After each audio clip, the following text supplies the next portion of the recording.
que je soutiens la pétition citoyenne signée par plus de 150 000 personnes et qui demande de garantir à nos concitoyens le droit de manger et de cultiver sans OGM. Effectivement, nous devons avoir le droit d'avoir le choix. Et pour anticiper certaines remarques, je ne suis pas contre, et je voudrais rajouter ceci, la recherche et l'innovation. Mais pour moi, et je l'ai toujours dit, c'est toujours le principe de précaution qui doit primer. Car c'est au regard des risques encourus que l'on doit mesurer les potentiels de chaque innovation. Il faut être clair. Les Européens ne sont pas des cobayes.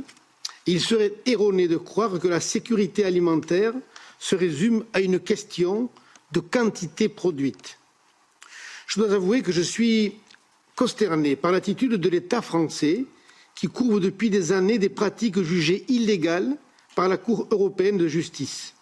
Et je le suis tout autant par l'attitude de la Commission européenne qui, d'abord, plaide devant la Cour pour une déréglementation des nouveaux OGM et ensuite demande à un État membre de ne pas se mettre en conformité avec une décision récente de la Cour de justice. Enfin, je ne comprends pas pourquoi la Commission européenne fait mine de nier les décisions de la Cour européenne de justice sur ces sujets en annonçant la révision du cadre réglementaire. Lorsque j'entends, pas plus tard que la semaine dernière, la présidente von der Leyen dire à juste titre de la Pologne qu'elle doit respecter les décisions de justice, j'en attends tout autant de la Commission européenne en matière d'OGM.